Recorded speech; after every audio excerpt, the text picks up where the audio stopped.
Vamos lá, sincronias de ciclagem. Eu gosto muito de explicar a sincronia de ciclagem de uma forma bem simples e dinâmica. Vou contar 2 exemplos para vocês de 2 situações distintas, tá bom, gente? Primeiro, você está puxando o ar e no meio da sua inspiração eu tampo o seu nariz. Assim, ó. Gostoso, né? Super confortável, né? Tá puxando o ar e no meio da inspiração eu prendo sua inspiração. Peraí. Não é nada confortável. Um segundo exemplo é que você está soltando o ar e então, no meio da expiração, perdão, no começo da expiração, não deixa o ar sair. Eu prendo o ar dentro do seu sistema respiratório e solto só depois de um tempo. Funciona da seguinte maneira: você puxa o ar, na hora que você vai soltar, eu prendo. E solto depois. Ambas as situações são extremamente desconfortáveis.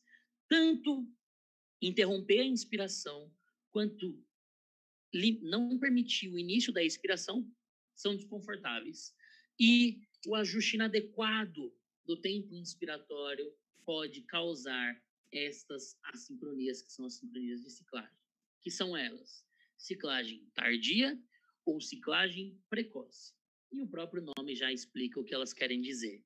Nada mais é do que o seguinte: se a ciclagem é a interrupção da fase ins para a fase ex, e eu faço a ciclagem de maneira precoce, significa que o paciente ainda está inspirando e eu já finalizei a fase inspiratória e já ciclei para que o ar começasse a sair. Nada mais é do que, durante a fase ins, eu tampasse o nariz do paciente. O paciente está fazendo o esforço, puxando o ar, e eu tampo a válvula de fluxo e o ar para de ir. Ciclagem precoce. E a ciclagem tardia é quando o paciente já terminou o seu esforço espontâneo, já está fazendo força para soltar o ar, mas eu ainda não abri a válvula exalatória, eu ainda não ciclei. Então, esse ar não consegue sair, que é o que nós observamos nessa curva aqui da esquerda. Observem o seguinte: nós temos aqui a curva fluxo por tempo, curva pressão por tempo e curva de uma eletromiografia de transverso do abdômen, todas elas sobre o mesmo eixo tempo, beleza? Notem que houve um disparo, elevação de pressão com elevação de fluxo. No meio desta fase inspiratória que está com a linha pontilhada, notem que houve uma queda brusca do fluxo inspiratório. Junto com ela, houve então o início de atividade muscular de transverso do abdômen. Notem que houve então o início de uma contração de um músculo expiratório, que na verdade foi ele que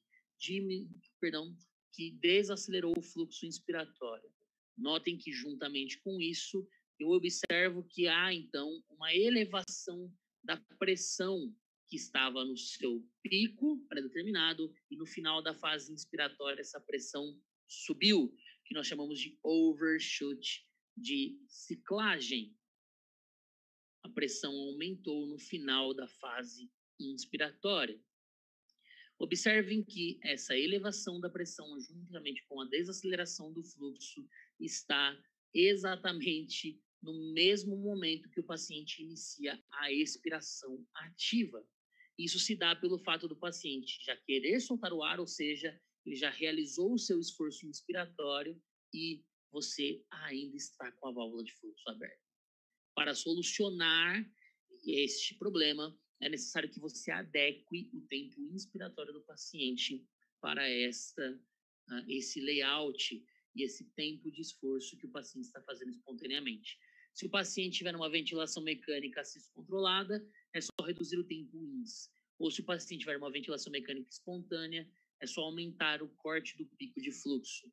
Notem que esse mesmo estudo de 2005 fez uma correlação e viu o seguinte, ó: quanto menor o corte do pico de fluxo, menor o trabalho da respiração. Quanto maior o corte do pico de fluxo, maior o trabalho da respiração.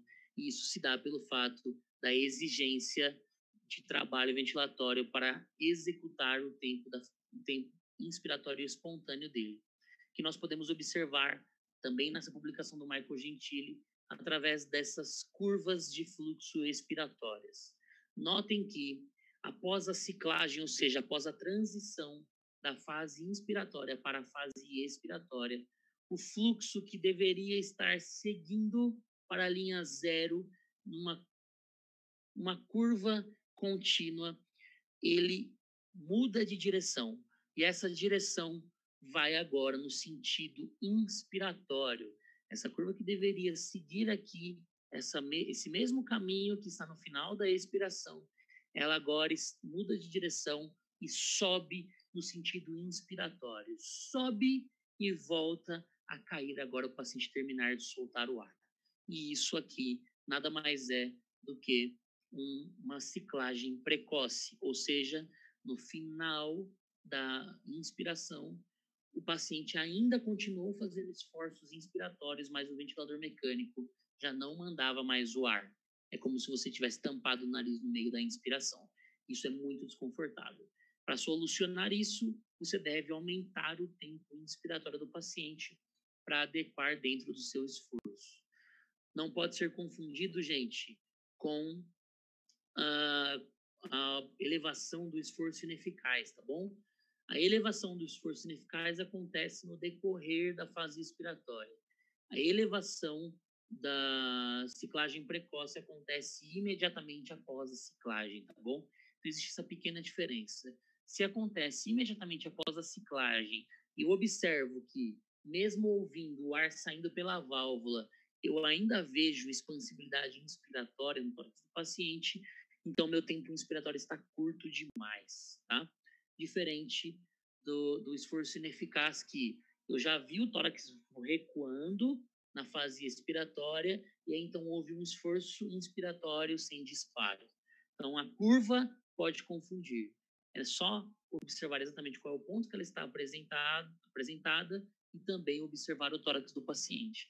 Não dá para ver a sincronia sem observar o tórax do paciente, tá bom, gente? E aqui vem exatamente o que nós estávamos falando. Observem que no disparo reverso há uma elevação do fluxo durante a fase inspiratória, mas também há o que parece ser uma ciclagem precoce.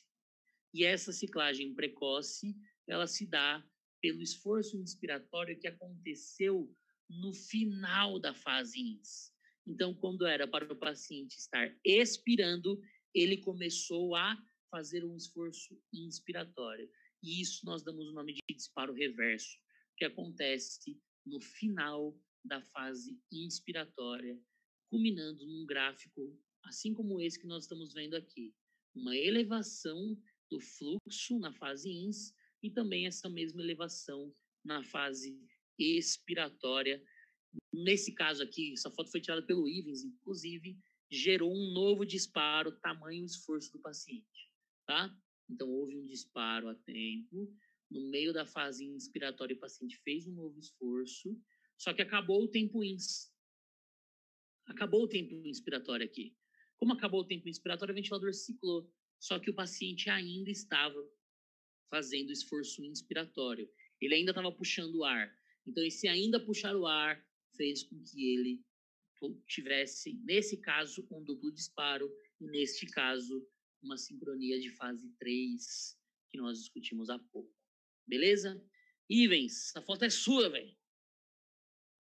Confesso que eu roubei esta foto. Você vê que ela é uma foto recente, né? 2018. É Natal ainda, né? Você gosta da plantão em datas festivas, né? Ah, não depende de mim, né? A gente só vai, né? Sim, mas é como eu tinha comentado antes, até mesmo quando eu comentei em 2015, na aula, quando a gente se conheceu, não se tinha essa terminologia.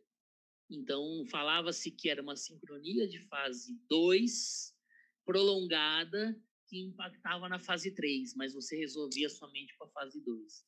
Então, a solução, ela é a solução, assim como na sincronia de fluxo, a solução de ofertar um fluxo aéreo mais confortável para o paciente, beleza? E aí você consegue minimizar ou inibir ou encerrar esse tipo de esforço assincrônico no paciente.